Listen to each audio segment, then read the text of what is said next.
தம்பி அலெக்ஸ் அவர்கள் இந்த இளம் வயதில் மிக பெரும் முயற்சியை மேற்கொண்டு திரையுலகில் சாதிக்க வேண்டும் என்கிற வேட்கையோடு வெறியோடு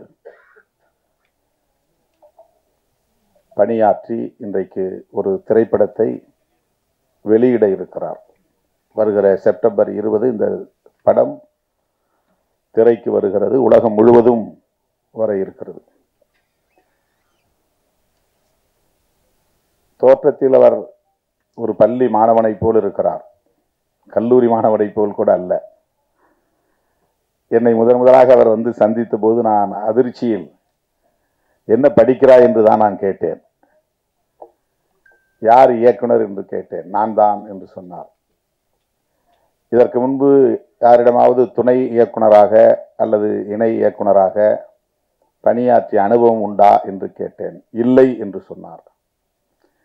ஏதேனும் படங்களில் நடித்த அனுபவம் உண்டா என்று கேட்டேன். இல்லை என்று சொன்னார். எந்த துணிச்சலில் நீங்கள் இப்படி இந்த களத்தில் இறங்குகிறீர்கள் என்றேன். வெறுமனே புன்னகைத்துக் கொண்டார். எதுவும் பெரிதாக அதற்கு விளக்கம் சொல்லவில்லை. அவரோடு வந்திருந்த தயாரிப்பாளர் அனீஷ், அவருடைய தாயார், 3 பேரும் தான் என்னை வந்து முதலாக சந்தித்தார்கள். இந்த படத்தை துவக்கி வைக்கக்கூடிய ஒரு வாய்ப்பை, படப்பிடிப்பை துவக்கி வைக்கக்கூடிய ஒரு வாய்ப்பை எனக்கு வழங்கினார்கள். என்னை ஏன் அணுகினீர்கள், இந்த துறைக்கும் எனக்கும் என்ன தொடர்பு என்ற கேள்விகளோடு தான் அவர்களோடு நான் உரையாடத் தொடங்கினேன். இப்படி ஒரு படம், இந்த கதை, குறிப்பாக இடஒதுக்கீடு தொடர்பான ஒரு கதை, நீங்கள் இதிலே நடிக்க முடியுமா என்று கேட்டார்கள். அப்படி என்றால் படம் வெளிவராது, அதற்கு வாய்ப்பே இல்லை என்று சொன்னேன். அதன் பிறகுதான் அண்ணன் சத்யராஜ் அவர்களை தொடர்பு கொள்ளப் போகிறோம், நீங்கள் அண்ணனிடத்தில் பேச வேண்டும் என்று சொன்னார்கள். அவர் யாரையும் மிக எளிதாக சந்திக்கக்கூடியவர். எந்த பந்தாவும் அவரிடத்திலே கிடையாது. அவரை நீங்கள் போய் தாராளமாக சந்திக்கலாம், வாய்ப்பு இருந்தால் நான் பேசுகிறேன் என்று சொன்னேன். அவருடைய இந்த முயற்சியை, அந்த முனைப்பை உள்ளபடியே நான் எண்ணி எண்ணி வியந்து போகிறேன். முன் அனுபவம் எதுவுமே இல்லை. ஆனால் அவருக்குள்ளே ஒரு வேட்கை, வெறியாக மாறி இருக்கிறது. அந்த துடிப்பு அவரை சாதிக்க உந்தி தள்ளி இருக்கிறது. எப்படி அவரை பாராட்டுவது என்று எனக்கு தெரியவில்லை. படத்தை தொடங்கி வைக்கிற போது அல்லது படப்பிடிப்பை தொடங்கி வைக்கிற போது என்னை அழைத்து எனக்கு அந்த வாய்ப்பை தந்த தம்பி அலெக்ஸ், அனீஷ், இன்றைக்கு இந்த முன்னோட்ட காட்சிகளை, ட்ரெய்லர் மற்றும் பாடல் காட்சிகளை, ஆடியோ ஆகியவற்றை தொடங்கி வைக்கக்கூடிய நிகழ்விலும் நான் கட்டாயம் பங்கேற்க வேண்டும் என்று அழைப்பு விடுத்து எனக்கு இந்த பெருமையை சேர்த்திருக்கிற தம்பி அலெக்ஸ் அவர்களுக்கும் அனீஷ் அவர்களுக்கும் அவருடைய குழுவை சார்ந்த அனைவருக்கும் முதலில் என்னுடைய நெஞ்சார்ந்த நன்றியை உரித்தாக்குகிறேன். நேற்று இரவு 8 மணி விமானம் பிடித்து நான் இரவே வந்து சேர்ந்திருக்க வேண்டும். தவிர்க்க முடியாத பல நிகழ்ச்சிகள் டெல்லியில, பெரும் மழையும் கூட. ஆகவே அந்த விமானத்தை பிடிக்க முடியவில்லை. பிறகு தொலைபேசியிலே தொடர்பு கொண்டு விவரத்தை சொன்னபோது, நாங்கள் தொடங்கி நடத்தி கொண்டிருக்கிறோம், நீங்கள் இடையிலே வந்து சேர்ந்தால் போதும் என்று அனுமதியை தந்தார்கள். ஆகவேதான் சற்று காலம் தாழ்ந்து வர நேர்ந்து விட்டது. காலை 8 மணி விமானம் பிடித்து இங்கே வந்து சேர 11:30 மணி ஆகிவிட்டது. இந்த ட்ரெய்லரை பார்த்தோம். முதலில் சென்சார் வாரியத்தை சார்ந்தவர்கள் எந்தெந்த காட்சிகளை அனுமதிக்க மறுத்தார்கள் என்கிற தகவலோடு அதை நம்மிடத்திலே போட்டு காட்டினார்கள். அண்ணன் சத்யராஜ் அவர்கள் அதற்கு உரிய விளக்கத்தை தந்தார். காட்சிகள் அப்படியே இருக்கின்றன, வசனங்கள் மட்டும் மாறி இருக்கின்றன. சென்சார் போர்டு நமக்கு அனுமதி தந்து விட்டது. அந்த வகையிலே நாம் நன்றி சொல்ல கடமைப்பட்டிருக்கிறோம். இந்த படம் இடஒதுக்கீடு தொடர்பான கருத்துக்களை விரிவாக பேசுகிறது. புரட்சி தமிழர் அண்ணன் சத்யராஜ் அவர்கள் மிக முக்கியமான பாத்திரத்தை வகிக்கிறார். அவருடைய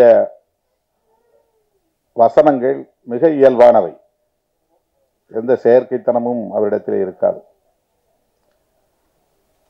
1980களின் தொடக்கத்தில் 85 என்று நான் கருதுகிறேன், கடலோர பகுதிகளில் வசிக்கும் மீனவர் குப்பங்களில் பள்ளிக்கு செல்லாத மாணவர்களை திரட்டி அவர்களிடையே நடப்பு அரசியல் குறித்து பேச வேண்டும், கல்வி தொடர்பாக பேச வேண்டும் என்கிற ஒரு பணி எனக்கு.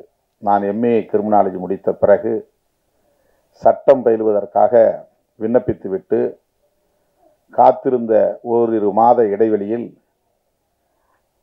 ஒரு தனியார் நிறுவனத்திலே மாதம் 300 ரூபாய் சம்பளத்தில் போய் வேலைக்கு சேர்ந்தேன். நான் ஃபார்மல் எஜுகேஷன்,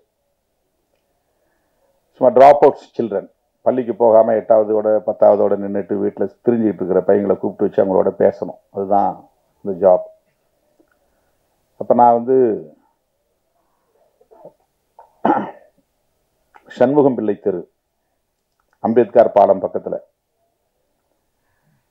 அங்கே நான் போய் அந்த இளைஞர்களை திரட்டுவதற்காக போய்கொண்டிருந்த போது ஒரு இடத்துல சுவரில் சத்யராஜ் ரசிகர் மன்றம் என்று பெரிதாக எழுதி அவர் படத்தை வரைந்து வைத்திருந்தார்கள். அந்த இடத்துல ஒரு 10 பேர் நின்றுட்டு இருந்தாங்க, சின்ன சின்ன பசங்க. அவங்க தான் டார்கெட் எனக்கு. அவங்கள போய் தான் போய் திரட்டணும், அவங்கள தான் கூப்பிடணும். அப்போ நான் அந்த மாணவர்கள்ட்ட போயிட்டு, அந்த இளைஞர்கள்ட்ட போயிட்டு, என்ன இங்கே நின்றுட்டு இருக்கிறீங்க, இது என்ன ரசிகர் மன்றம், யார் எனக்கு தெரியாது. அப்போ முதல்ல அதான் ஃபர்ஸ்ட் டைம் நான் பார்க்குறேன், சத்யராஜ் அப்படிங்கிற பேரை நான் பார்க்குறேன். அவங்க ஒரு அடைமொழி போட்டிருந்தாங்க, வாய்ச்சொல் வீரர் அப்படின்னு போட்டிருந்தாங்க. அதாவது நல்ல வசனம் பேசக்கூடியவங்கிறதுக்காக. வாய்ச்சொல் வீரங்கிறது வேற அர்த்தம். அது அவங்களுடைய ரசிகர் மன்றத்துக்கு அப்படி போட்டிருந்தாங்க. படத்தை பெருசாக வரைஞ்சி வச்சுருந்தாங்க. எனக்கு திரைப்படம் பார்க்குறதுல பெரிய ஈடுபாடு கிடையாது.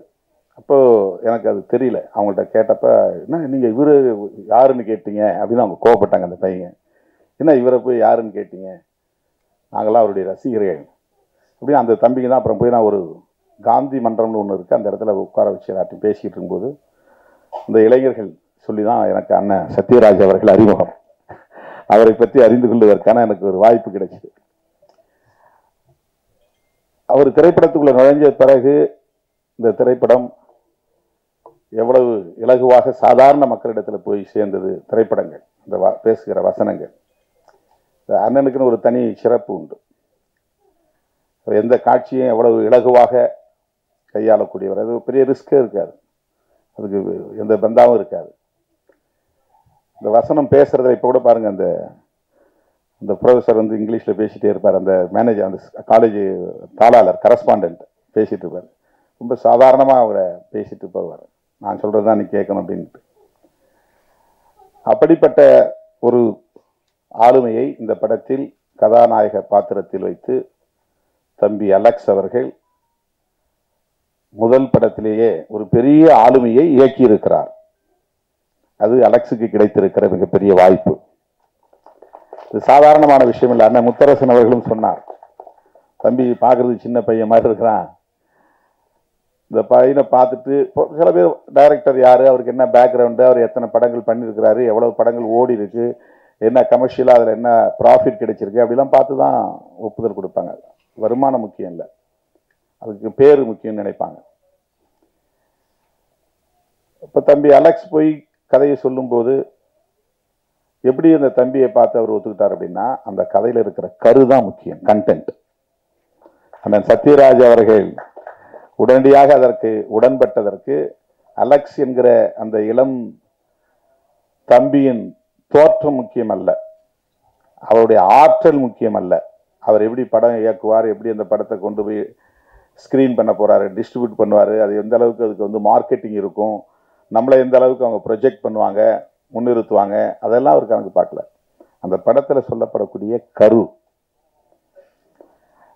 ஒரு சின்ன பையனாக இருக்கிற, இளம் வயதாக இருக்கிற அலெக்ஸ் அவர்களின் சிந்தனையும், திரைப்படத்துறையில் 250க்கு மேற்பட்ட படங்களில் நடித்த மிகப்பெரிய ஆளுமையாக இருக்கிற அண்ணன் சத்யராஜ் அவர்களின் சிந்தனையும் ஒரே நேர்கோட்டில் பயணிக்கிறது.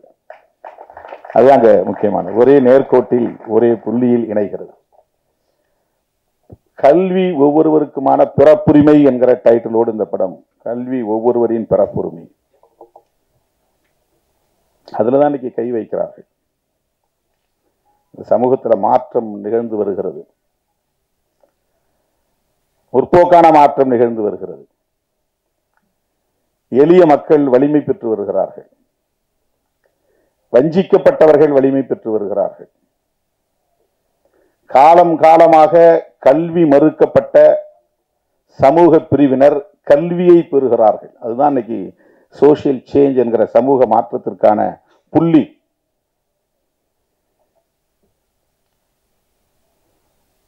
ஒருவனுக்கு வேலை வாய்ப்பு தரலாம், விவசாயத்தில் கூட வேலை வாய்ப்பு கிடைக்கிறது, ஆடு மாடு மேய்ப்பது கூட வேலை வாய்ப்பு தான், கல்லுடைப்பது கூட வேலை வாய்ப்பு தான், அதில் பொருளாதாரம் கிடைக்கிறது. ஆனால் அது சமூக மாற்றத்திற்கு அடிப்படையாக இல்லை. கல்லுடைக்கிறவர்கள் கல்லுடைத்துக் கொண்டே இருக்கிறார்கள், எந்த மாற்றமும் நிகழவில்லை. ஆடு மாடு மேய்ப்பவர்கள் ஆடு மாடு மேய்த்துக் கொண்டே இருக்கிறார்கள், எந்த மாற்றமும் நிகழவில்லை. அவங்க பசிக்கு சோறு கிடைக்கிறது, அவ்வளவுதான். கல்வி கிடைக்கிற போதுதான் சமூகத்தில் தலைகீழான மாற்றங்கள் நிகழ்கின்றன. கல்வி இல்லாத வேலை வாய்ப்பால் எந்த மாற்றமும் கிடையாது. கல்வியோடு சேர்ந்த வேலை வாய்ப்பால் தான் மாற்றங்கள் நிகழ்கிறது. ஆகவே கல்வியை எப்படி பெறுவது, எல்லோரும் சமமான வாய்ப்பை எப்படி பெறுவது, இதுதான் மிகப்பெரிய கொஸ்டின். ஈக்குவாலிட்டி எப்ப வரும் அப்படின்னு சொன்னா, சமமான வாய்ப்பு வருகிற போதுதான் ஈக்குவாலிட்டி, சமத்துவம். இப்ப கல்வியில் சமமான வாய்ப்பு, அது ரொம்ப முக்கியமானது. சமமான வாய்ப்பு என்றால் நிகழ்காலத்தில் போட்டியில் பங்கேற்கிறவர்களிடையே அளிக்கப்படுகிற வாய்ப்பல்ல சமமான வாய்ப்பு. வரலாற்று பின்னணியோடு இணைத்து ஒவ்வொருவரும் எப்படி கடந்த காலங்களில் வாய்ப்புகளை பெற்றிருக்கிறார்கள், வளர்ச்சி அடைந்திருக்கிறார்கள் என்று ஒப்பீடு செய்கிற போது தலைமுறை தலைமுறையாக படித்த சமூகத்தினர், படிக்கிற வாய்ப்பை பெற்ற சமூகத்தினர் மிக சிறுபான்மையாக இருக்கிறார்கள். தலைமுறை தலைமுறையாக படிக்க வாய்ப்பற்ற நிலையில் இருக்கிற சமூக பிரிவினர் பெரும்பான்மையாக இருக்கிறார்கள். தலைமுறை தலைமுறையாக படிக்க வாய்ப்பற்ற சமூக பிரிவினர் தலைமுறை தலைமுறையாக படித்த சமூக பிரிவினரோடு மோத முடியுமா? மோத முடியாது. காம்படிட் செய்ய முடியுமா? போட்டி போட முடியுமா? முடியாது. ஆகவேதான் காலம் காலமாக தலைமுறை தலைமுறையாக படிப்பதற்கான வாய்ப்பு மறுக்கப்பட்ட, வஞ்சிக்கப்பட்ட சமூக பிரிவினருக்கு ரிசர்வ்டு சில இடங்களை தனித்து ஒதுக்கி வைக்க வேண்டும். மாற்றுத்திறனாளிகளுக்கு இந்த இடம், இந்த இருக்கையில் வேற யாரும் உட்காரக்கூடாது. பேருந்துல ஏறினா பெண்களுக்கென்று இடம், இது பெண்களுக்கென்று ஒதுக்கப்பட்டிருக்கிற இடம், இதில் யாரும் ஆண்கள் உட்காரக்கூடாது. எல்லாரும் டிக்கெட் ஒரே மாதிரி தான் எடுத்துட்டு வராங்க. ஏன் அவங்களுக்குன்னு reserved for women, reserved for differently abled எதற்காக ஒதுக்கப்பட்டிருக்கிறது என்றால், அவர்கள் பிறரோடு போட்டி போடக்கூடிய வலிமை அற்றவர்கள். ஆகவே அவர்களுக்கென்று இதை ஒதுக்கி வைக்கிறோம். அந்த ஒதுக்கி வைக்கிற அந்த போக்குக்கு பேர் தான் சோசியல் ஜஸ்டிஸ். அதுதான் சமூக நீதி. சமூக நீதியை பேசுகிற ஒரு படமாகத்தான் தோழர் சேக்குவேரா படம் அமைந்திருக்கிறது. சமூக நீதியை பேசுகிற படம். ஒரு காலத்தில் புராணங்களை படமாக்கினார்கள். மகாபாரதத்திலிருந்து ஒரு பகுதி எடுத்து படமாக்குவாங்க, ராமாயணத்திலிருந்து ஒரு பகுதி எடுத்து படமாக்குவாங்க. குடும்ப கதைகள் அப்படிங்கிற பேர்ல நிறைய கதைகள் வரும். குற்றம் பின்னணி கொண்ட கதைகளாக வரும். இதுதான் ஒரு காலத்தில் இருந்துச்சு. இந்த மாதிரியான முற்போக்கு அரசியலை பேசுகிற கதைகள் திராவிட இயக்கங்களின் வருகைக்கு பிறகுதான் தமிழ் சூழல்ல உருவானது. அண்ணா திரைத்துறையிலே அடியெடுத்து வைத்த பிறகு, கலைஞர் திரைத்துறையிலே ஒரு ஆளுமையாக வளர்ந்த பிறகு, எம்.ஆர். ராதா உள்ளே நுழைந்த பிறகு, என்.எஸ். கிருஷ்ணன் ஒரு பெரும் சக்தியாக அங்கே உருவெடுத்த பிறகு, இதையெல்லாம் திரைத்துறையிலும் பேச முடியும். பகுத்தறிவு கருத்துக்களை பேச முடியும், சமூக நீதி கருத்துக்களை பேச முடியும், சமூக உரிமைகளை பேச முடியும். அதுதான் இந்த இடத்துல ஒரு பெரிய திருப்பு முனை. இன்னைக்கு இந்த அளவுக்கு நம்ம சிந்திக்க முடியுது, படத்தை இப்படி எடுக்க முடியும், இப்படி வசனங்களை வைக்க முடியும். நீ உயிரோடு இருக்கிற மாட்டை வெட்டி விற்பனை பண்ணி வெளிநாட்டுக்கு அனுப்புற, அதுல பால், மாட்டு உடல்ல இருந்து உற்பத்தி ஆகிற பால் சாப்பிட்ற, பாலை உரை ஊற்றி வைத்து தயிராக சாப்பிட்ற, தயிரை கடைஞ்சி மோரா சாப்பிட்ற, அதிலிருந்து தனியை பிரித்து எடுக்கிற வெண்ணெயை சாப்பிட்ற, வெண்ணெயை உருக்கி நெய்யா சாப்பிட்ற, எல்லாமே மாட்டோட சம்பந்தப்பட்டது தான். வெறும் சக்கையா இருக்கிற கறியை நான் சாப்பிட்றேன், அதில் இருக்கிற ஜூஸ் அவ்வளவும் உனக்கு வந்துடுது. நீ உயர்ந்த சாதி, நான் தாழ்ந்த சாதி. மாட்டுக்கறியை சாப்பிடுன்னு உன்னை சொல்றது தப்பு, அதே மாதிரி சாப்பிடாதுன்னு என்ன நீ சொல்றதும் தப்பு. இதையெல்லாம் திரைத்துறையிலே பேச முடியும் என்கிற சுதந்திரம் திராவிட இயக்கங்கள் திரையுலகில் பயணித்த பிறகுதான் உருவானது. நடப்பு அரசியலை பேசுகிற ஒரு துணிச்சல். இந்த இடத்துல என்ன முக்கியமா நாம கவனிக்க வேண்டியதுன்னா, இந்த இடஒதுக்கீடு வந்தது சோசியல் ஜஸ்டிஸ்ங்கிற பேர்ல. எஸ்சி எஸ்டிக்கு வந்தது, மண்டல் பரிந்துரைக்கு பின்னர் ஓபிசிக்கு வந்துருச்சு. எஸ்சி எஸ்டிக்கு இடஒதுக்கீடு இருந்த வரையிலும் இந்திய அளவில் எந்த பெரிய எதிர்ப்பும் இல்லை. ரொம்ப கவனிக்க வேண்டிய முக்கியமான இடம், ரொம்ப கவனிக்க வேண்டிய முக்கியமான இடம். ஷெட்யூல் காஸ்ட், ஷெட்யூல் டிரைப்ஸுக்கு இடஒதுக்கீடு கான்ஸ்டிடியூஷனல் அத்தாரிட்டி, அதுக்கு அரசியலமைப்பு சட்டத்திலே இருக்கு, ஒரு சேஃப்கார்டு இருக்கு. கான்ஸ்டிடியூஷன் 1950 வந்துச்சு, ஜனவரி 26 நடைமுறைக்கு வந்துருச்சு. அப்போ இருந்து எஸ்சி எஸ்டிக்கான இடஒதுக்கீடுங்கிறது யூனியன் கவர்மெண்ட்டுடைய வேலை வாய்ப்புகள்ல இருக்கு, ஸ்டேட் கவர்மெண்ட்ல இருக்கு. ஓபிசி மக்கள், அதர் பேக்வர்ட் கிளாஸஸ்னா எஸ்சி எஸ்டி பேக்வர்ட் கிளாஸ் தான் அர்த்தம். அதனால தான் மற்றவங்கள அதர் பேக்வர்ட் கிளாஸ்ன்னு சொல்றாங்க.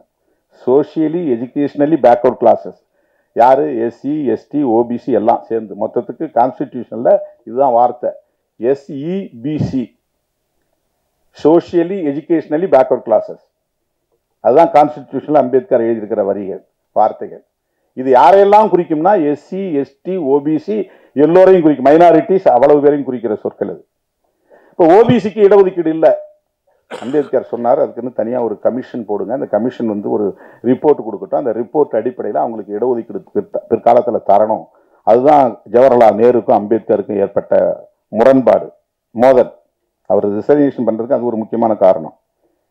பேக்வர்ட் கிளாஸஸ்க்குன்னு ஒரு கமிஷன் போட சொன்னார் பண்டிட் ஜவஹர்லால் நேரு காலத்தில். அப்போ அவரோட இருந்த பெரிய ஆளுமைகள்லாம் அதை அனுமதிக்கல, தடுத்துட்டாங்க. அதுக்கு பிறகு காக்கா கலேல்கார் கமிஷன் வந்துச்சு, அது ரிப்போர்ட் கொடுத்தாங்க, நடைமுறைப்படுத்த முடியல.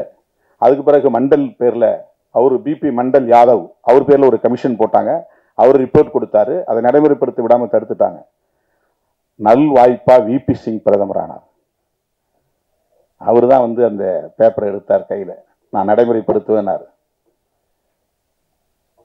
ஓபிசி அதான் அண்ணன் சொல்றாரு அந்த வசனத்தில், நாங்கள் 90% பேர் இருக்கிறோம், 27% தான் கொடுக்குற, அதுக்கே இவ்வளவு போராட்டம், அதை நடைமுறைப்படுத்தவும் மாட்டேங்கிற அந்த வசனத்தில் வருது. மண்டல் பரிந்துரையின் அடிப்படையில் தான் 27%. இப்போ இந்த இடத்துல தான் அவர்கள் விழித்து கொண்டார்கள். என்னன்னா, இந்த மண்டல் பரிந்துரையை நடைமுறைப்படுத்தக்கூடாதுன்னு விபி சிங் ஆட்சியை கவிழ்த்து விட்டு அதற்கு எதிராக மிகப்பெரிய பேரணி நடந்தது, யாத்ரா, ரத யாத்ரா. ரொம்ப முக்கியமான விஷயம் இது. இந்திய அரசியல் வரலாறு அப்படியே ட்விஸ்ட் ஆகுது. மண்டலுக்கு முன் மண்டலுக்கு பின்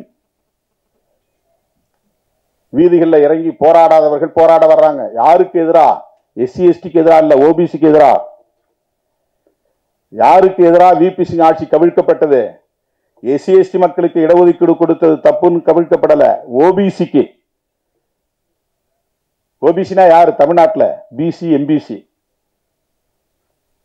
இவர்களுக்கு இடஒதுக்கீடு கொடுத்ததை எதிர்த்து விபி சிங் ஆட்சியை கவிழ்த்தார்கள். அவர் போனா போட்டோம், ஆட்சி போனா பரவாயில்ல, நான் இதை செய்தே தீர்வுன்னு ஆட்சி இழந்தார்.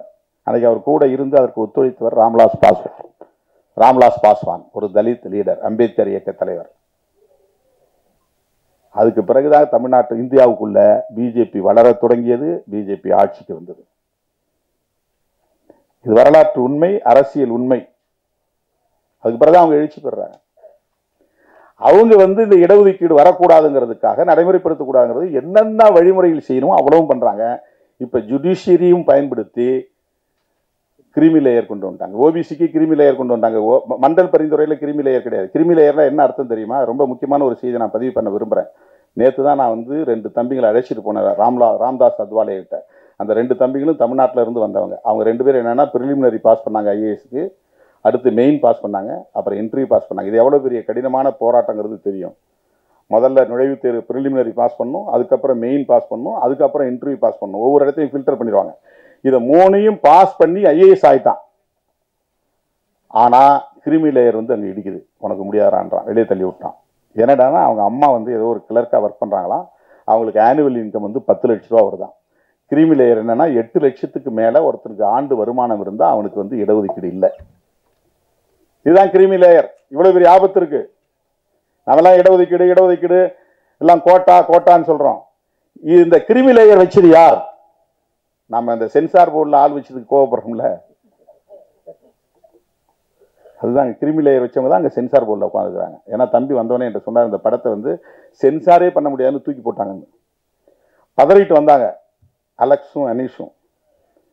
என்ன சொன்னாங்கன்னா, கௌதமி தான் அதில் மெம்பராக இருக்காங்க. யாரு? நடிகை கௌதமி. அவங்க யார்? நடிகை மட்டும்தான் எனக்கு தெரியும், அவங்க பிஜேபியில் சேர்ந்தது எனக்கு தெரியாது. அவங்க பிஜேபி மூலமா பிஜேபியில் சேர்ந்து அதில் ஒரு மெம்பராக இருந்திருக்கிறாங்க. மெம்பராக இருந்தவொடனே இதில் பூரா பெரியார் கருத்து இருக்குது, சமூக நீதி கருத்து இருக்குது. அதுலேயும் பெரியார் வேடம் தெரிவித்து அண்ணன் சத்யராஜ் அதில் நடிக்கிறாரு. ரொம்ப பவர்ஃபுல்லாக பேசக்கூடியவர். அந்த வசனங்கள் போய் மக்கள்கிட்ட போனால் அப்படியே ஆழமாக நெஞ்சில் பதியக்கூடிய அளவுக்கு அந்த வசனத்தை உச்சரிக்கிற அந்த முறை இருக்கு பாருங்க. அப்போ கௌதமி இயல்பாக தடுப்பாங்க. ஏன்? அவங்க எங்கிருந்து வந்திருக்கிறாங்க, யாரால் நியமிக்கப்பட்டிருக்கிறாங்க, என்ன நோக்கத்துக்காக நியமிக்கப்பட்டிருக்கிறாங்க, இதை நம்ம புரிஞ்சுக்கணும். சென்சாருக்கு கன்சிடரே பண்ண முடியாது, தூக்கி போட்டாங்க. அவங்கள்ட்ட பேச முடியுமான்னாங்க. நான் சொன்னேன், எனக்கு பழக்கமே இல்லை. திரைத்துறைங்கிற அடிப்படையில் ஒரு நட்பு அண்ணா சத்யராஜ் அவர்களுக்கே இருக்கும். அவங்கள வச்சே நீங்கள் திரும்ப பேசுங்க, மறுபடியும் முயற்சி பண்ணுங்க. இப்போ நல் வாய்ப்பா அவங்க வெளியேறிட்டாங்க. இப்போ வேற ஆள் சென்சார் போர்டில் வந்திருக்கிறேன். இப்போ வசனங்களை மட்டும் எடுத்துட்டு அந்த காட்சிகள் அப்படியே, நான் தான் கேட்டேன், நீங்கள் வசனம் அதுக்கு வேறு மாதிரி வாசிச்சிருப்பீங்களா, இப்போ நீங்கள் மாற்றி வசனம் பேசுனதா சொல்கிறீங்களே, அது சிங்க் ஆகுமான்னு கேட்டேன். அது அப்படிதான் இருக்கும், அது அதெல்லாம் ஒன்றும் பெரிய வேறுபாடு தெரியாதுன்னு சொன்னார். இது ஏன் நிகழ்கிறது? ஏதோ அந்த சென்சார் போர்டு மட்டும்தான் காரணம்னு நினைக்கக்கூடாது. உங்களுக்கு கிரிமி லேயர் வைக்கிற சிந்தனையிலிருந்து தான் இங்கே உருவாகுது எல்லா இடங்களிலுமே. ஓபிசிக்கு கிரிமி லேயர், இன்னைக்கு சுப்ரீம் கோர்ட்டில் ஜட்ஜ்மெண்ட், எஸ்சி எஸ்டிக்கும் கிரிமி லேயர். கான்ஸ்டிடியூஷன்ல கிரிமி லேயர் கூடாதுங்கிறது சொல்லப்பட்டிருக்கு. அதுவும் குறிப்பா எஸ்சி எஸ்டிக்கு வருமான வரம்பு கூடாது. கிரிமி லேயர்னா என்னன்னா, கிரீம்னா என்ன? பசை. கிரிமி லேயர்னா பசை அடுக்கு. ரொம்ப வறுமையில் கிடக்கிறவன் ரொம்ப பணக்காரனா இருக்கான், அதுக்கு இடையில ஒருத்தன் டெவலப் ஆகி வரான், கொஞ்சம் பசை அடுக்கு உள்ள சமூகம். மாத சம்பளம் வாங்குறான், வருமானம் அவனுக்கு ரெகுலர் இன்கம், தொடர்ந்து வருமானம் வருது. அதுல வருஷத்துக்கு 10 லட்ச ரூபாய் 8 லட்ச ரூபாய்க்கு மேல வருமானம் இருந்தா அவனுக்கு இடஒதுக்கீடு கொடுக்க கூடாது. சோசியல் ஜஸ்டிஸ் கான்செப்ட் என்னன்னா, பொருளாதார அளவுகோல் அதுல பயன்படுத்தக்கூடாதுங்கிறதான். அதுதான் சோசியல் ஜஸ்டிஸ். அதுல எந்த காரணத்தை கொண்டு எக்கனாமிக் கிரைட்டீரியா வரக்கூடாது, வருமானத்தை பற்றி பேசக்கூடாது, பொருளாதார அளவுகோலே கூடாது. அதுதான் சோசியல் ஜஸ்டிஸ். சமூக தகுதி, இந்த சமூகத்தில் மிகப்பெரிய துணை பிரதமர் பொறுப்பு அளவுக்கு வந்தார் ஜெகஜீவன் ராம். துணை பிரதமர், டெபுட்டி பிரைம் மினிஸ்டர், இந்தியாவில் அந்த பொறுப்புக்கு வந்த முதல் நபர் அவர். அவர் வந்து பை காஸ்ட் வந்து சமார், ஷெட்யூல் காஸ்ட். அவர் துணை பிரதமர் ஆனார், டிஃபென்ஸ் மினிஸ்டராகவும் இருந்தார், முப்படைகளுக்கும் அவர் தான் அமைச்சர், மிகப்பெரிய கோடீஸ்வரர். அவர் வந்து சம்பூர்ணானந்தா சிலையை உத்தரப்பிரதேசத்தில் திறந்துட்டு பொத்தான் அமைக்கிட்டு திறந்துட்டு போன பிறகு அந்த சிலையில வந்து கங்கா ஜலத்தை ஊற்றி தீட்டு கழிச்சாங்க, சம்பரோச்சனம். அவர் தான் பொருளாதாரத்தில் மேம்பட்டாரு, அதிகாரத்தில் உயர்ந்துட்டாரு. அப்புறம் எங்க காஸ்ட் வரும்னு நிறைய பேர் கேள்வி கேட்பாங்க. இதுதான் இந்த சமூகம். அவ்வளவு பெரிய துணை பிரதமர் அளவுக்கு உயர்ந்தவர், பாதுகாப்புத்துறை அமைச்சராக இருந்தவர், முப்படைகளுக்குமான அமைச்சராக இருந்தவர். அவர் எங்கோ ஒரு மேடையை உட்கார்ந்து ஒரு பொத்தானை அமுக்கி திரையை விலக்கி சிலையை திறந்து விட்டு போன பிறகு அந்த சிலையிலே கங்கை நீரை ஊற்றி தீட்டு கழித்தார்கள். இந்த நிலை மாறுகிற வரையில் ஒடுக்கப்பட்ட மக்களுக்கு இடஒதுக்கீடு இருக்க வேண்டும் என்று உறுதிப்படுத்தியவர் புரட்சியாளர் அம்பேத்கர் அவர்கள். இந்த நிலை மாறணும். ஆக பொருளாதார அளவுகோல் முக்கியம் அல்ல. இது பற்றி பெரிய டிபேட் நடந்துச்சு கான்ஸ்டிடியூண்ட் அசம்பிளியில, அரசியல் நிர்ணய சபையில. இவங்களெல்லாம் வேற பெரிய புரட்சியாளர் அம்பேத்கர் அவங்க அவங்க அவங்க மாதிரியான ஆளுமைகள் இப்ப யாருமே கிடையாது. அவங்க அவ்வளவு தூரம் வந்து விவாதிச்சு கடைசியா பொருளாதார அளவுகோல் ஒரு அளவுகோலாக கொள்ளக்கூடாது, ஒரு வரையறையாக கூடாது, அதுதான் சோசியல் ஜஸ்டிஸ் அப்படின்னு ஒரு முடிவுக்கு வந்தாங்க. ஆனா இன்னைக்கு இவங்க ஆட்சிக்கு வந்த உடனே ஓபிசிக்கு இடஒதுக்கீட்டுக்கு சட்டம் கிடையாது, எஸ்சி எஸ்டிக்கும் தனி சட்டம் கிடையாது, கான்ஸ்டிடியூஷன்ல இருக்கிறத வச்சுதான் கொடுத்துக்கிட்டு இருக்கிறாங்க, செப்பரேட் லா கிடையாது. ஆனா எடுப்பிலே இடபிள்யூஎஸ் என்கிற பேர்ல economically weaker section forward communities, அவங்க அர்த்தம் ஃபார்வர்ட் கம்யூனிட்டிஸ்னா வேற யாரும் கிடையாது, பிராமணர்கள். தமிழ்நாட்டில் யார் ஃபார்வர்ட் கம்யூனிட்டி? எல்லாமே ஓபிசி தான். பிராமணர்களும் ஒரு முதலியார் சமூகத்திலே அல்லது ரெட்டியார் சமூகத்திலே ஒரு ஒரு பிரிவு இருக்காங்க, அவங்க மட்டும்தான் எஃப்சி. இப்போ எல்லாருமே பிசி தான் தமிழ்நாட்டை பொறுத்தவரையிலும். யார் எடுத்துக்கிட்டாலும் ஓபிசி தான். இப்போ எஃப்சிக்குன்னு ஒரு சட்டம் கொண்டு வந்திருக்கிறார்கள். அவங்க இடஒதுக்கீட்டுக்கு மட்டும் சட்டம் இருக்கு, இடபிள்யூஎஸ்க்கு சட்டம் இருக்கு, ஓபிசி இடஒதுக்கீட்டுக்கு சட்டம் கிடையாது, எஸ்சி எஸ்டி இடஒதுக்கீட்டுக்கு சட்டம் கிடையாது. அது என்னன்னா இடபிள்யூஎஸ்ங்கிறது பொருளாதார அளவுகோல். அவங்க வந்து வறுமையில வாடுறாங்களா, ஏழையா இருக்கிறாங்களா, அதனால அவங்களுக்கு இடஒதுக்கீடு தர்றோம். அதுக்கு அவங்க சொல்லியிருக்கிற வரையறைகள்லாம் பெரிய அதிர்ச்சியா இருக்கு. எனவே சமூக நீதி என்கிற அடிப்படையில் வழங்கப்படுகிற இந்த இடஒதுக்கீட்டுக்கு எதிராக ஒரு பெரிய சதி நடந்து கொண்டிருக்கிறது. அதை நீர்த்து போக வைக்கணும், டைலூட் பண்ணணும், அதை இல்லாமல் செய்யணும். அதனால்தான் எல்லா அரசு துறைகளையும் பொதுத்துறைகளையும் தனியார் மயமாக்கிட்டு இருக்காங்க. தனியார் மயமாக்கிட்டா யாரும் இடஒதுக்கீடு கேட்க முடியாதுன்னு. ஏன் இந்த இடஒதுக்கீட்டுக்கு எதிராக அவங்க இருக்கிறாங்க அப்படின்னா, சோசியல் ஆர்டரே மாறுது இல்ல. ஆடு மாடு மேய்ச்சி இருந்தவன் திடீர்னு ஜட்ஜின்னு வந்து உட்கார்றான், அட்வொகேட்னு படிக்கிறான், பேராசிரியர்னு போய் உட்கார்றான், சயின்டிஸ்ட்னு போறான், ஐஐடிக்கு போறான், உலக நாடுகள் முழுக்க போறான். யார் ஆடு மாடு மேய்க்கிறது? கக்கூஸ் கழுவிட்டு இருந்த பிள்ளை இன்னைக்கு வந்து நீட் தேர்வு எழுதி டாக்டர் ஆகுது. சமூக ஆர்டர், அவங்க வச்சிருந்த 4 வருண அமைப்பு முறையில் இருந்த சோசியல் ஆர்டர், பிராமணர், சத்திரியர், வைசியர், சூத்திரர், அவுட்காஸ்ட், அவங்க தான் எஸ்சி எஸ்டி. இந்த ஆர்டருக்குள்ள வரமாட்டாங்க, அவங்க வெளியே இருக்காங்க, சாதியற்றவர்கள். இந்த ஆர்டர் மாறுது. ஆடு மாடு மேய்ச்சவெல்லாம் வந்து நீதிபதி சிம்மாசனத்தில் போய் உட்கார்றான், பார்லிமெண்ட்ல போய் பேசுறான், மந்திரி ஆகிறான், டாக்டர் ஆகிறான், என்ஜினியர் ஆகிறான். தெருவு கூட்ட ஆள் இல்லை, கக்கூஸ் கழுவு ஆள் இல்லை. அதை விட முக்கியமாக காலம் காலமாக எல்லா தளங்களிலும் மிகப்பெரிய ஆதிக்கம் செலுத்திக் கொண்டிருந்த சமூக பிரிவினரின் எதிர்காலம் கேள்விக்குறியாக மாறும் என்கிற அச்சம் அவர்களுக்கு இருக்கிறது. அதை தடுப்பதற்குத்தான் இடஒதுக்கீட்டில் எல்லா இடங்களிலும் கை வைக்கிறார்கள். இது ஒரு பெரிய சவால். இதை எதிர்கொள்வது என்பது பெரிய சவால். இடஒதுக்கீட்டை நாம வந்து இழந்துட்டோம்னு சொன்னா மறுபடியும் 2000 வருஷத்துக்கு பின்னால போக வேண்டி வரும். அதுக்கு பெரிய ஆபத்து இருக்கிறது. சமூக நீதியை பற்றி எந்த புரிதலும் இல்லாமல் வெறுமனே சாதி பெருமையை பேச சொல்லி நம்மை ஊக்கப்படுத்துகிறார்கள். இன்னும் எல்லாம் மேடை ஏறி ஆண்ட பரம்பரை அரச பரம்பரையில் பேசிட்டு இருக்கிறோம். அங்கே கீழே வேட்டு வச்சுட்டு உட்கார்ந்துருக்கிறான். இடஒதுக்கீட்டுக்கு ஆபத்து, சமூக நீதிக்கு ஆபத்து.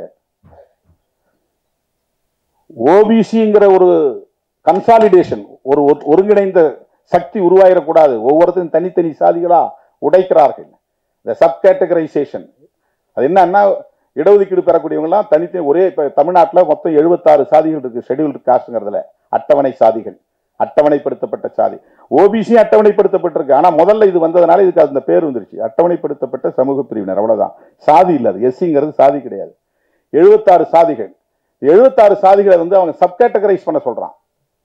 பொருளாதாரத்தில் மேம்பட்டவங்க, கல்வியால் மேம்பட்டவங்க, இடஒதுக்கீடு பெற்றவங்க, பெரும்பான்மையாக இருக்கிறவங்க, சிறுபான்மையாக இருக்கிறவங்கள A category, B category, C கேட்டகரின்னு பிரி. இப்போ ஆந்திராவில் அப்படி பிரிச்சிருக்காங்க, தெலுங்கானாவில் அப்படி பிரிச்சிருக்காங்க. அப்படி சப் கேட்டகரைசேஷன் ஆயிடுச்சுன்னு சொன்னால் அதுக்கப்புறம் இவங்க வந்து ஒரே கம்யூனிட்டிங்கிற அடிப்படையில் ஒன்று சேர முடியாது. ஓபிசிங்கிற அடிப்படையில் ஒன்று சேர முடியாது. ஒரு 25 வருஷத்துக்கு பிள்ளார இருந்து எல்லாம் தனித்தனியாக அவங்களுக்குள்ள தான் பெரிய மோதல் நடந்துகிட்டு இருக்கும். ஒருத்தருக்கு ஒருத்தர் விமர்சனம் பண்ணிக்கிட்டு இருப்பாங்க. ஒரு ஒற்றுமையா நின்று அரசியல் அதிகாரத்துக்கு மேல நோக்கி போக முடியாது. இடஒதுக்கீட்டை காப்பாற்ற முடியாது. கான்ஸ்டிடியூஷனல் ரைட்ஸ், அரசமைப்பு சட்டம் தரக்கூடிய உரிமைகளை பற்றிய விவாதங்கள் நடக்காது. எல்லாம் நீர்த்து போயிடும். ஒரு சதி திட்டத்தோடு இதெல்லாம் செஞ்சுட்டு இருக்கிறாங்க.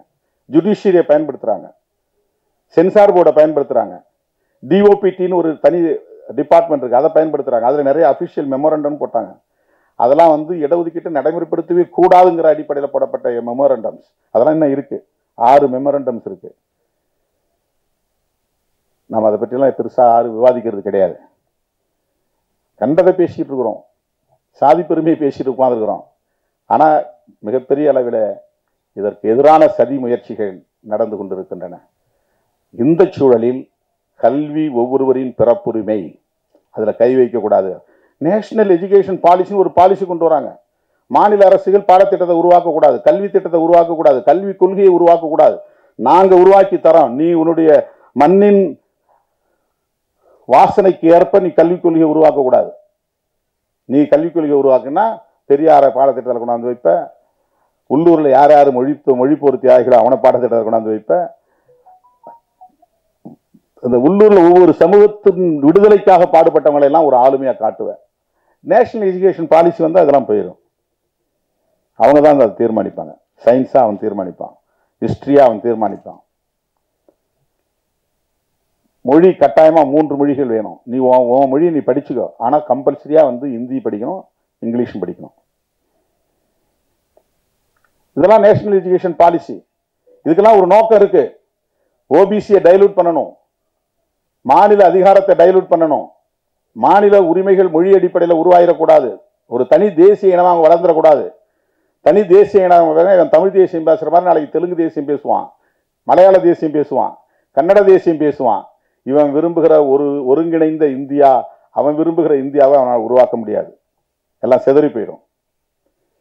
இப்படிப்பட்ட சதி முயற்சிகளை விவாதிக்க வேண்டியிருக்கிறது. அப்படிப்பட்ட விவாதத்தை நடத்துகிற களமாக திரைத்துறையை இன்றைக்கு தம்பி அலெக்ஸ் பயன்படுத்தி இருக்கிறார். அதற்காக ஒரு திரைப்படம் எடுத்திருக்கிறார். அதற்கு சேக்குவேரா பெயரை சூட்டியிருக்கிறார் அந்த பாத்திரத்திற்கு என்பது மிக பொருத்தமானது. ஏன் சேக்குவேரா பெயரை சூட்டுகிறார்? சேக்குவேரா எந்த செக்டேரியன் பாலிடிக்ஸ்குள்ள போய் அவர் சிக்கல. இப்போ நாங்க வந்து தமிழர்கள், நாங்க வந்து ஆதி திராவிடர், நாங்க வந்து இப்படி ஒவ்வொருத்தரும் ஒவ்வொரு சாதி, நாங்க இந்து, அவன் வந்து கிறிஸ்டியன், இதெல்லாம் வந்து செக்டேரியன். இதுக்கு பேர் வந்து செக்டேரியன் பாலிடிக்ஸ். நாங்க இந்து, அவங்கெல்லாம் இந்து அல்லாதவர்கள், நாங்க தலித், இவங்கெல்லாம் தலித் அல்லாதவர்கள், நாங்க தமிழர், இவங்க தமிழர் அல்லாதவர்கள். இந்த அடையாளத்துக்குள்ள பிடிச்சி நிற்கிறது. இப்போ அந்த மாதிரி சேக்குவேரா நினைச்சிருந்தா அர்ஜென்டினாவை தாண்டி அவரால் போய் கியூபாவில் புரட்சியில் ஈடுபட்டுக்க முடியுமா? கியூபனுக்கும் அர்ஜென்டினியாக்காரனுக்கும் என்ன சம்பந்தம் சொல்லுங்க?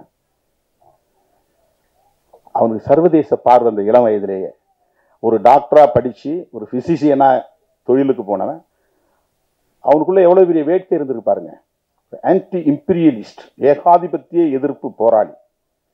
அமெரிக்க ஏகாதிபத்தியத்தை எதிர்க்கணும், அதுக்கு யாரோட வேணாலும் கை கோக்கணும். ஃபிடல் காஸ்ட்ரோவை போய் நண்பரா பார்க்கலாம். அங்க போய் அந்த நாட்டினுடைய புரட்சி தன்னை ஒப்படைச்சு அங்க போய் ஒரு மினிஸ்டராகவும் ஆகிறான், அமைச்சராகவும் ஆகிறான். அவ பிறந்தது அர்ஜென்டினா, ஆனா கியூபா புரட்சியில போய் ஈடுபடுறான். அப்புறம் பொலிவியாவுக்கு போறான். அங்கதான் வந்து அமெரிக்க படைகள் சுற்றி வளைத்து அவரை துப்பாக்கியால் சுட்டுக் கொண்டது. கொல்லப்பட்ட பல பத்தாண்டுகளுக்கு பிறகு அவருடைய உடலை இன்றைக்கு எடுத்து மரியாதை செய்கிறது இந்த சமூகம், வணக்கம் செலுத்துகிறது. ரொம்ப இளம் வயதிலேயே அவர் பலியாக்கப்பட்டு விட்டார். அவருக்கு இருந்த சிந்தனை பாருங்க, எவ்வளவு பெரிய பரந்த பார்வை. எங்கெல்லாம் பாதிப்பு இருக்கிறதோ அந்த பாதிக்கப்பட்ட மக்களுக்காக குரல் கொடுப்பது அவன் தான் உண்மையான புரட்சியாளன். அவன் என்ன சாதின்னு பார்க்கக்கூடாது, என்ன மதம் பார்க்கக்கூடாது, என்ன இனம் பார்க்கக்கூடாது, எந்த நாடுன்னு பார்க்கக்கூடாது, எந்த மொழின்னு பார்க்கக்கூடாது. பாதிக்கப்படுகிறவர்கள் யாராக இருந்தாலும் ஆதிக்கத்திற்கு எதிராக, ஒடுக்குமுறைக்கு எதிராக போராட வேண்டும் என்கிற அந்த போர்க்குணம் அதுதான் ரொம்ப முக்கியம். சே அப்படின்னாலே தோழன் தான் அர்த்தம். அவனுடைய பேரு எர்னஸ்டோ குவேரா, அவங்க அப்பா பேரும் குவேரா லிஞ்ச்னு வரும், ஃபேமிலி நேம். சேங்கிறது ஒரு நிக் நேம். அது நாம இப்ப தோழர்னு சொல்றோம் இல்லையா, அந்த மாதிரி. ஏன் அவர் அப்படி எல்லாரும் தோழரா பார்க்கறாங்க?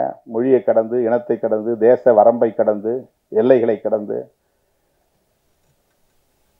சமூக நீதிக்காக நின்றார், ஆதிக்கத்தை எதிர்த்தார், ஏகாதிபத்தியத்தை எதிர்த்தார். அந்த பார்வை நமக்கு வரணும். இந்த அடையாளங்களை பிடிச்சிட்டு நம்ம தொங்கக்கூடாது. அது அந்த ஒரு பெருமையில நம்ம முரண்பட்டு நிற்கக்கூடாது. அப்படி இருக்கிறதுனால தான் மிக எளிதா சமூக நீதியை நீர்த்து போக செய்கிறார்கள். அப்படிப்பட்ட ஒரு சூழலை தான் இன்னைக்கு சென்சார் போர்டில் உட்கார்ந்துருக்குங்க யாரா இருந்தாலும் அதுக்குன்னு வரையறுக்கப்பட்ட கொள்கை அடிப்படையில் தான் இயங்குவாங்க. இப்ப அந்த இடத்துக்குள்ள நாம போனாக்க அது வேற மாதிரியான ஒரு நிலைப்பாட்டை எடுப்போம். இப்ப நாம போகணும் ஒரு கேள்வி வரும்போது தான் சமூக நீதி தேவைப்படுகிறது. அந்த இடத்துல எப்படி நாம போறது? ரெப்ரசன்டேஷன், பிரதிநிதித்துவம். ஒவ்வொரு இடத்தையும் தீர்மானிக்கிற இடத்துல பிரதிநிதித்துவம் இருக்கணும். அந்த பிரதிநிதித்துவம் இருக்க வேண்டும் என்பதற்கான ஒரு கோட்பாடு தான் சமூக நீதி கோட்பாடு. அது கல்வியிலிருந்து தொடங்குகிறது. கல்வியை மறுக்கிறான். நீ நான் வைக்கிற வரையறையின்படி உள்ளே வா, நீட் எழுது, அப்பனா நீ டாக்டர் ஆகலாம், இல்லைன்னா ஆக முடியாது. அங்க ஒரு செக் வைக்கிறாங்க. இந்த ஆபத்தை எல்லாம் நாம் விரிவாக விவாதிக்க வேண்டியிருக்கிறது. அந்த விவாதிக்கிற களங்களில் தோழர் சேக்குவேரா போன்ற திரைப்படங்களும் தன்னுடைய பங்களிப்பை செய்ய தயாராக வந்திருக்கிறது. அந்த சிந்தனை, முற்போக்கு சிந்தனை, சமூக நீதி சிந்தனை இருந்ததால் தான் தம்பி அலெக்ஸ் இந்த இளம் வயதில் அண்ணன் சத்யராஜை தேடி போய் பார்க்கிறான். அந்த பார்வை பாருங்க, ஒருத்தர் சிந்தனை தான் உறவை உருவாக்கும். இல்லைன்னா அவர் வேற கமர்ஷியலா யாரையாவது போய் பார்த்திருப்பாரு. எப்படியாவது ஜெயிக்கணும், எப்படியாவது ஒரு படம் வரணும், அதில் ஒரு குத்தாட்டத்தை வைக்கணும், ஒரு நல்ல காதல் காட்சி வைக்கணும் அப்படின்னு அவர் கற்பனை பண்ணல. பாருங்க இந்த இளம் வயதுல. அந்த வகையில் நான் தம்பி அலெக்ஸ் அவர்களை நெஞ்சார பாராட்டுகிறேன். உங்களை போன்ற இளைஞர்கள் திரைத்துறையில் மிக பெரும் சக்திகளாக வளர வேண்டும் என்று நான் வாழ்த்துகிறேன். இந்த படம் மாபெரும் வெற்றியை பெற வேண்டும் என்று வாழ்த்தி இந்த வாய்ப்புக்கு நன்றி கூறி முடிக்கிறேன். நன்றி, வணக்கம்.